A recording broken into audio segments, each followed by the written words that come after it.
Welcome to the One Priority Podcast, where our goal is to help start and strengthen churches to serve as vital and vibrant missional communities. The One Priority Podcast is sponsored and supported by the Columbia Metro Baptist Association and the almost 100 family churches that support the ministry of the CMBA. This week, I, Chris Reinolds, and George Bullard, Executive Director of the CMBA, sat down with three people who were incredibly passionate about ministries to international teachers and students.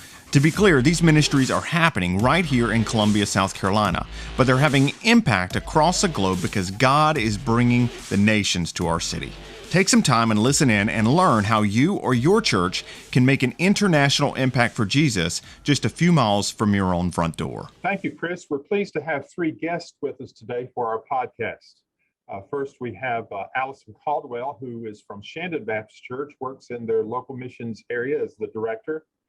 Angela McNeal with the SERVE team of the South Carolina Baptist Convention, and Jamie Rogers, who claims to be the Baptist Collegiate Ministries director for the University of South Carolina.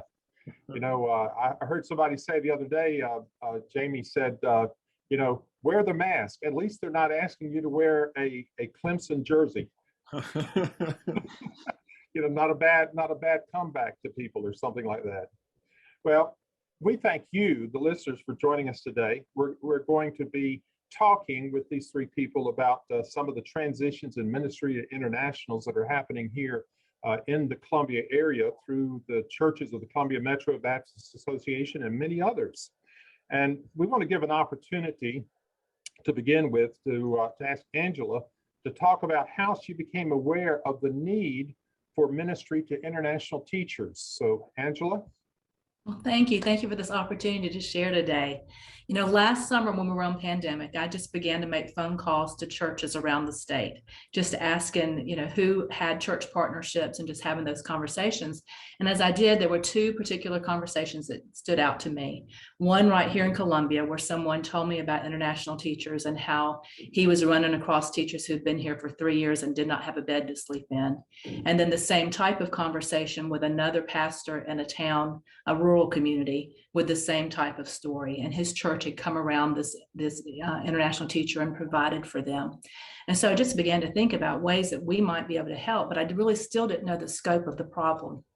So I talked with the Education Oversight Committee, talked with the state, and found out that we have over 1,100 international teachers right here in South Carolina. Wow. And that number may fluctuate, year to year, but we had 1,100, and these were from 34 different countries. So, we talk about going out to the nations, but the nations come to us. Right. And so there are just a lot of needs. And just in those conversations, I reached out to the district and began to ask questions about what the needs were. So obviously we knew there were physical needs. So we found out that teachers would come with 2 suitcases and about $1,100. And that's to help them get an apartment, furnish that apartment, figure out their transportation, take care of anything that they need to do. And they really don't get paid for at least a month because of all the paperwork. And so just a lot of needs. And just to imagine coming here with so little, starting over, but to know not anybody, to not have any friend or any person to rely on and connect with. So we saw those needs and just began to hear even more needs as we talked. As we did that, I reached out to Ken Owens here with the SEND team, and he also knew Allison and Ryan Dupree over at First Baptist. And so we began to have conversations, and that's really how we began to say, okay, how can we as a group here in Columbia come up with a way to minister to these international teachers right here? How can we create a model that can be duplicated across the state? And that's where some of that began. Just one more thing, I know we're going to talk about some of the things that are going on, but just in terms of those specific needs, there are a lot of physical needs that they have. But also when we talked with the district, the number one thing that they said when they surveyed their teachers was that they wanted to have some type of a navigator pal. And honestly, when I boil it down, I'll tell you what that looks like. It's just a friend. It's somebody who will help them navigate a new culture, a new country, a new city. Somebody who would help them with transportation in terms of, if they go to buy a car, they're often taken advantage of. And so to have somebody beside them, they say it is amazing the difference in interest rate that's offered, the price that's offered, just if there is somebody from Columbia standing right beside them. And so to go and do those type of things, to hear that, and to go to the DMV, it's hard enough for us to go to the DMV. Can you imagine with that cultural barrier? So just a lot of different ways that we can help and just be a friend, provide that fellowship, also even in helping them connect, with other people. Well, Angela, to set the stage for what we're talking about overall here, I also want to mention something else, and that is a lot of people are just totally unaware of the fact that there are certain kinds of specialty jobs that go lacking in the United States of America and go lacking in a place like Columbia. For instance, yesterday, the day before we're recording this podcast, the Filipino congregation in our association state convention had their 14th anniversary celebration.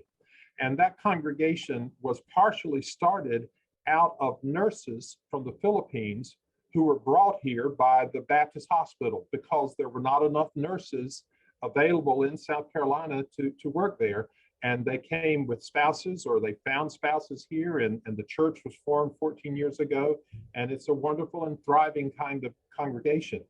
And of course, also to set the stage, we have so many different aspects of internationals. Like Jamie, if you could sort of lay out for us initially the idea of international students and what some of the real needs are there and some of the things that you're asking for at this particular time to assist them.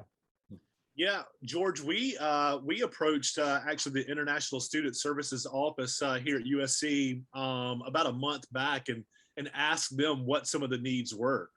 And some of the things that they need is, most of them you don't have a vehicle when they at least first get here. Some of them won't have one the whole time they're here, and so even trips to the grocery store. We have found out that USC actually used to provide that.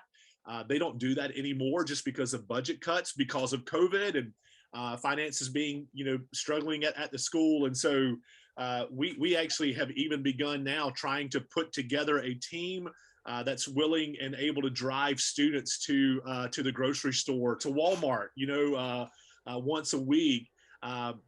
And we actually think that's going to be able to allow us to get to know more international students that we haven't gotten to know even yet. So things like that are huge needs here with students in Columbia. Sure. Yeah, that's great. Allison and Jamie, maybe you could both speak a little bit more to the details of how you've done other ministry opportunities to internationals that have been moving to Columbia in the past year. And also, what are some of the plans that you have for the fall upcoming? Either one of y'all can feel free to start. We'll let Allison go first, actually. Thank you. Yeah, I want to add another audience to the mix. So in addition to teachers and students, we have also worked closely this past year with Refugee Families in Columbia. It's been just a really rewarding ministry opportunity. We partnered with Lutheran Family Services, who is the primary organization that places families. When refugee families arrive in Columbia, primarily they go through Lutheran Family Services for placement and for residential support and benefits and all of those things. But there's an apartment complex in St. Andrews, and it's one of many in Columbia, but Colony East Apartments is home to probably 30 plus refugee families from all over the world. And we've established a ministry there. We're not the only church that's there. There's several other association churches that are involved. But this past year, we've been able to go out and do what we call ministry days and just invite folks to come out, and we meet at the playground and provide snacks and games. And we had a VBS type program this summer and went out there for 7 consecutive weeks with our family ministry. And we've had young adults and college kids and senior adults come and volunteer and just make friends with the folks that are there. We're really excited for the fall for that ministry in particular, partnering with Food Share, which is a nonprofit fresh produce supplier. And it's through things like SNAP benefits like that. You know, they pay $5 or $10 through their SNAP cards to get a box of fresh produce. And we're hoping to establish Colony East as a distribution site for Food Share. So working with them and First Baptist and Riverland Hills, some others that have been out there consistently. But it's a great mission field for churches. And we took some school supplies out there for the kids that we had befriended all summer, and just have had a great time, and lots of people interested in serving that population. I'm so happy for that. So that's just another international audience that's right here in Columbia. Yeah. Well, Allison, if I could break in before Jamie goes and say that feeds into something that Ryan Dupree was just telling us the other day. I don't know if you were at Lutheran Family Services just last Thursday, but they were talking in terms of the several hundred of at least 4 different groups that probably would need to be resettled in the next year. And those include people from Afghanistan, the people from the Democratic Republic of the Congo, people from Syria, and then some family reunification of Burmese that are coming out of Myanmar. And so the significance of Refugee Need, and they were saying we need to ramp back up with all the churches in the Columbia area that have helped us out before, because we're going to have a big need in the next 12 months. And they're trying to reopen their offices in Greenville and their offices in Charleston because of the great increase they're expecting in refugees over the next year. Yeah, I've heard that's the same in Columbia. So they're expecting that here too. Yeah. Jamie, how about you? What are some of the ways over this past year, but more specifically, what are some of the areas and plans that you have for the fall? Yeah, so some of the things we've been doing, of course, the phone would ring as I turn my mute off, right? But some of the things that we have done in the past is, we were trying to partner together international students with Columbia area, Lexington area, believing families, people who followers of Jesus, and just trying to really put these students in these homes so they can be loved on, they can be welcomed here to America, here in Columbia. And I want to even just point out something that George was, as he was running through some of these, the names of countries where these people are from.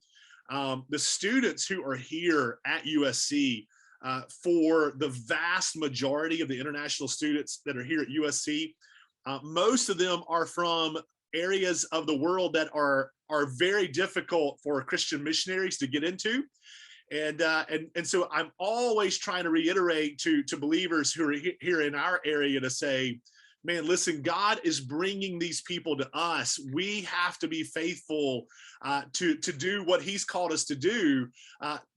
Since they're coming to us, like he's making it easy for us to love them and to share Jesus with them. We just got to step out and to be available. So as we actually started that ministry and tried to get it going, of course, then COVID just took the numbers right out. It was almost like the carpet being jerked out from underneath our feet. But those students are back now. I'll even say this. I don't know if USC is happy with me saying this on the podcast or not, but they really don't know how many international students we have on campus right now. They don't know.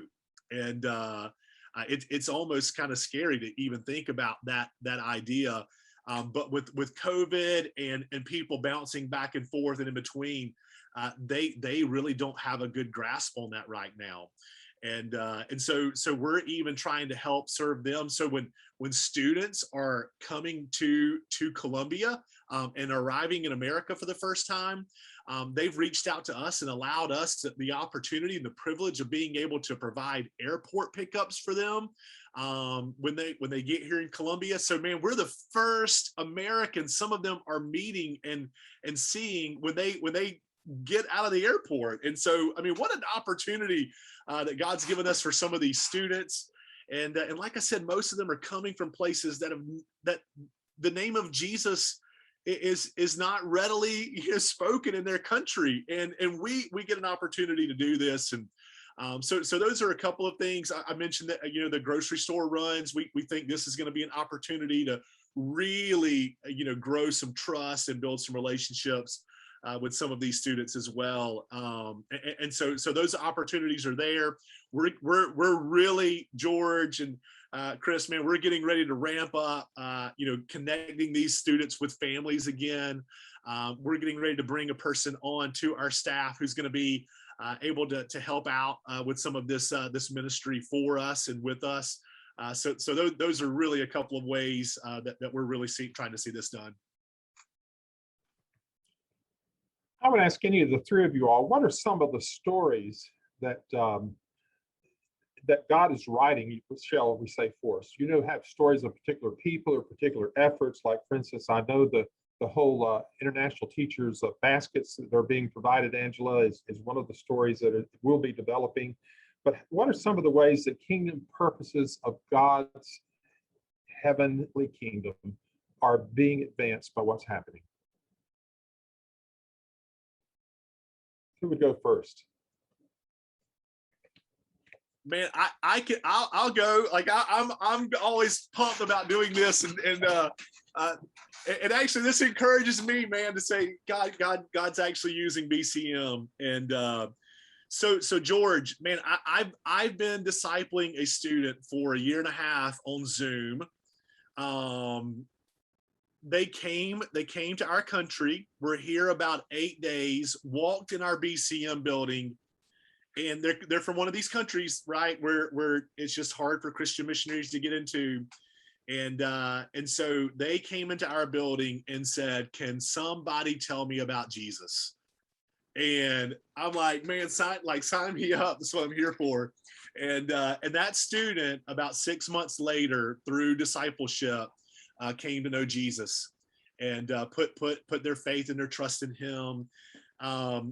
And so when COVID broke out, they were terrified, of course, and just afraid to go out. So we've been meeting over Zoom weekly for 1.5 years now, just doing discipleship every week. I was in tears last week. No exaggeration, over Zoom, not because of Zoom, but just over Zoom. And so because this person's getting ready to go back to their home country, and he's afraid. He's afraid that he doesn't know enough. He was, the questions that he asked, is asking, and I'm afraid for him. Almost like, my child in the faith is leaving to go back to this very difficult place, and might even be on their own for a little while. And so I was able to reassure him. We're going to meet in person for the first time in a while, because he's going back and just wants to be able to see me in person. And so, but to know that this guy is going back to his country and is going to be an evangelist there, and has been training for 1.5 years now to do that. I mean, that's a God story. That's a God story. That I could actually, it's so exciting because another student from one of these other places, just last semester, pulled me aside and said, "Hey man, can I meet with you?" And I had taken him to church with me. And he's from one of these hard places. And so I took he and his wife to church with me. And so he pulled me aside and said, about a month later, "Can I talk with you?" And I said, yeah. We were standing in the hallway. He said, "No, like, can we go in this side room so we can have some privacy?" And it was just like Nicodemus with Jesus in John 3. And in that room, this student asked me, "How can I become a follower of Jesus?" And I'm in tears with him, and he said, "Jamie, do you get to do this? like, have you ever done this before?" And I said, "Man, I do. Like, I get to do this all the time, but not with students from your country." And I said, "Man, you don't understand the seriousness and the honor that it is for me to be able to do this with you, to be able to lead you, to know how you can put your faith and trust in Jesus." So, that's just 2 stories where God has just allowed us to have that privilege and opportunity. So thank you guys for letting me tell that. Yeah, great. Angela, George kind of segued a little bit to it, talking about the welcome baskets. Yeah. What are some of the stories that are coming out from that? How are these welcome baskets helping these international teachers and families that are coming over here? Well, we've just gotten to meet some teachers recently, but I do want to say, when we brought these churches together, when we brought together First Baptist in Shandon and also Kim with Spring Valley, we invited Kathy Locklear with the Columbia Metro Association to come along with us. And we said, hey, how can our churches really make a difference in ministering to these international teachers? And that's when we decided that we would do welcome baskets. And there was just a wonderful outpouring. Some of you who may be listening may be a church who decided to give to welcome basket. There were over 15 churches who did this. And so we just have a lot of welcome baskets with things that would really help somebody get set up. If you just think you're stepping off of an airplane and don't have anything, so we've got things like towels and washcloths and dish towels and detergent, a gift card to Walmart, can openers, those kind of things in a basket to give. But we went to Richland too, and were able to meet with 27 teachers the other day. And they'd just been in the city for a week. They're brand new, and they were really just blown away that churches would care, that people cared about them, that they had planned to have some fellowships for them. So, as we presented the baskets, we also had this flyer that on that flyer, it has a lot of events, and Allison's probably going to tell about those in just a little bit, but it's different events that are going on for new teachers. And then on the back of that, we listed the churches as well that gave to the baskets, and we put their websites, and we said, these churches would love to have you come visit. And then we also were able to list all those ethnic churches that George is talking about, as he mentions those, the Filipino church and the Haitian churches, and so they can truly connect. Just as I stood there that day and had brief conversations with that group, there was a young man there who left family behind, 3 precious children and a wife. He had already gotten on the phone to call and say, hey, these people did this for us. And he was so excited and just blessed in that. So, we don't know where that's going to go, but we know that he has heard. He saw every one of us stand up as churches and representatives of God. He knows that we have said we care, and we intend to minister to them. And so he's taken that with him. And even today, I had a conversation with the district office, another district, and she said, I talked to a teacher that just got here last Friday, and she was in tears. And she said, really, it was me being able to tell her about the things that you all have planned, what your churches have planned for them, that gave her hope. She said, I cannot tell you how much I appreciate what your churches are doing. She said, it really helps me to do my job, but it gives me a way to give them hope as they begin a school year and they're overwhelmed. So, just a welcome basket, and just the promise of, hey, we've got some things coming up for you. And it's offering that hope and that encouragement. Yeah, I think that's great. Sort of segue just a little bit and kind of speak to a little bit for Allison, have her share some stuff. Here in Columbia, we're attempting to really build strong familial bonds between our churches. And, the association, it exists to start and strengthen churches to serve as vital and vibrant missional communities. And a big part of that process is helping to remove those silos that have existed around our churches and actually encourage opportunities for open communication and collaboration. A lot of stuff that I hear that is already taking place. And so in that vein, really, how can churches really participate in these various ministries to international peoples that are coming to Columbia? Allison, I know you'll have some stuff coming up here in September and then again in December, and there may be some space and opportunity for investment and for encouragement there to assist in that. Yeah. Before I talk about the specific events, I want to, if I've got freedom to, talk about Love Cola for a moment, and just introduce that for churches that may not have heard about that. Love Cola is a kind of relaunched in March of this year, and it is the mobilization arm of Cola Network, which used to be known as Mission Columbia. It's been in Columbia for 25 years. Started by Jeff Shipman and some other pastors, Crossroads Church, North Trentham has been a part of that for a long time. Several area churches that have been part of this, but really just a coalition of local churches, multiple denominations represented, and people. They exist as a network for gospel saturation in Columbia, and so they are serious about equipping mission leaders in local churches to mobilize their people, to collaborate with other congregations, and to just be serious about outreach as the Big C Church in Columbia. And so that group has just revitalized, and the momentum there has been incredible.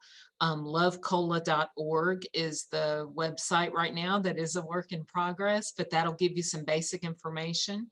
And we've been meeting with local mission leaders and pastors, and also the volunteer coordinators and directors of local organizations that we serve collectively as churches.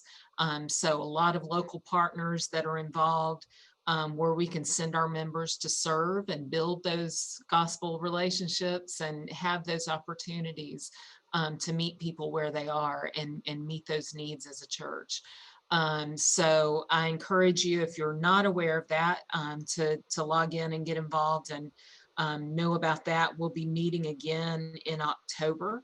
But Love Cola Week is the first week of October, so October 4 through 9, and that's when we're really asking participating churches to promote that as a week of service to the community. There'll be a lot of events going on that Saturday. There will be a few citywide projects that will be announced in the next week or so that folks can send their members to. But just whoever you already serve in the community, or if you don't have a ministry area, we're asking you to be intentional and deliberate and prayerful about who God would have you serve that week. And then it's not just a week of service, it is a year-long effort to serve our city and love our city well for the sake of the gospel. So that's what we provide, resources and just encouragement along the way, and then opportunities to connect throughout the year and meet those people who are doing those things that you can do together. The events coming up for international teachers in particular at Shandon, the first one, September 11th, is something that we are inviting anybody who wants to be a part of this to come and help. We're hosting a housewarming party. And so Angela has already spoken to some needs where, basic furniture and household items and things like that just aren't available. A lot of them don't have that right away, and certainly with them getting delayed for that first and second paycheck, those aren't things that they have right away, and sometimes not for months or even years after they've been here. And so we hope to have things like mattresses and bed frames and dining room tables and sofas, kitchen items, linens, things like that, basic things that you would use to set up a home, and have a yard sale type event. But of course, it's free to any international teacher that shows up. It'll be from 9 to noon on September 11th here at Shandon, but we have asked several other congregations, and again, invite anybody to either donate items or volunteer that day to greet our teachers. We want people with trucks that can haul this stuff directly to their apartment afterwards and help them set up and drag a mattress up the stairs if that's what needs to happen.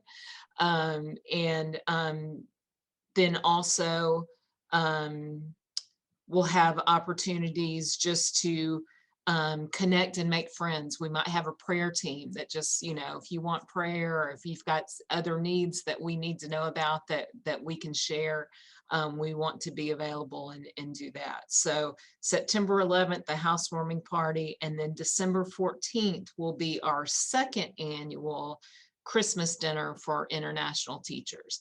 And so we did this last year after Angela's prompting and just letting us know about that need, and especially where we are, Richland, District 1 and 2 are home to some of the highest concentrations in the state of international teachers, and probably because we're the capital city. But we were able to host over 40 guests from 13 countries at Christmas last year. And it was just a beautiful time. We had table hosts and people there to facilitate conversations and greeters and some door prizes, and just had a sweet time loving on these teachers and giving them an opportunity to connect. They were so grateful for every effort. And then we've been able to do some little meetups kind of quarterly, and just again, give them an opportunity to come together and meet each other and share and build relationships with our members. And that's been a beautiful thing to see, where there's been some true friendships that have formed as a result of that. So it's really exciting, and we look forward to doing that again on December 14th. That's great. Jamie, if somebody's interested in getting more involved with the BCM and the international students, how might they be able to connect with you or reach out to find out more information about that? Yeah, the best way is to go to our website, carolinabcm.org. And on our website, there is a tab that says internationals. And so one of those tabs is for international students to sign up, but then there are two tabs for families who want to get plugged in and partner with international students. One of those is like just to be able to be partnered and paired together with an international student in order to host them at your home for events and meals and holidays, that kind of thing. And then the other one is for those I think it actually says grocery runs or something like that. And so that's the other tab that's under that international tab. And so our website, carolinabcm.org. And that's great. Thank you so much, Jamie. And Angela, how about you just share with us how churches might be able to connect with you and what's taking place here in the Columbia metro area as well? Sure. Well, there's so many ways that a church could really make a difference with international teachers. And so I think that there are different options of, just looking right around you at the schools and saying, hey, let me go call that principal and ask, do you have international teachers? But another way to do that would be just to contact me. If you go to our website, there's a link on there that just said this an interest form. So that's the simplest way without me just giving you a website, my email address. But the website is heartforschools.org, and it's the number 4. So heartforschools.org. And I have those connections with Lexington 1, with Richland 1, Richland 2, and I'm able to talk to those people and say, hey, can you let me know what schools have international teachers, so that if a church calls, I can connect them with that school to say, here are some teachers. And, we already said, we can just be a friend. We can be that person that goes to the airport. We can be the person that helps them with their transportation. We can just be a friend. Last year, what we found out with the pandemic was that they were going from school to their apartments, back to school, and there was no other interaction. And so just to provide that, to be a person that they can talk with. And we do know that as we create those relationships, we may have opportunities for gospel conversations, and they're just going to know that there's a difference in your life. And, why do you have this hope? Why do you have this joy inside of you? So I think that we'll have opportunities to share, but we're just going to make such a difference in their life.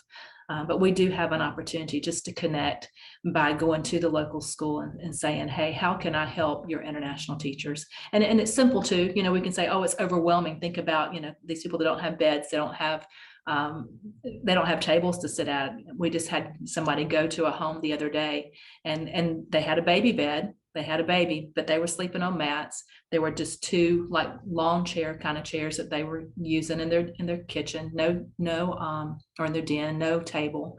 And they'd been here for a couple of years, but they just don't ask for help. And so, if you create those friendships, you're going to be able to find out those things and be that support. The other thing I just want to mention too, think about at Christmas time, doing some special things for these families. What one of the ladies told us at the district, she said, we come from warm cultures pretty much. It's 100 degrees where we lived, and the humidity was terrible. So we come here, when it's 70, we're freezing. Well, they came with those two suitcases with their summer clothes.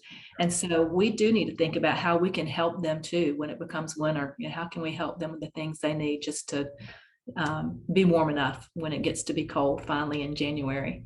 So just a couple of thoughts there.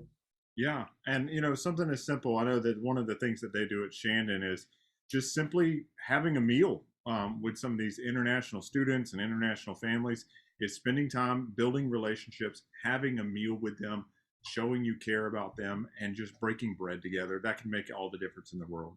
Thank y'all so much for just taking the time, Angela, Allison, and Jamie, for just coming on and sharing about what it is that God is doing through this important ministry. So we want to thank you for that. Thank you so much for the opportunity. And to all of our listeners, thank you for joining with us. And please be sure to check out the show notes for more detailed information about today's show. Also, if you found this podcast helpful for you and your ministry, share it with others so we can get the word out about what God is doing. Until next time, from all of us, we thank you for listening and urge you to share this podcast with everyone you know. It's the good news about the good news in the Columbia Metro Baptist Association.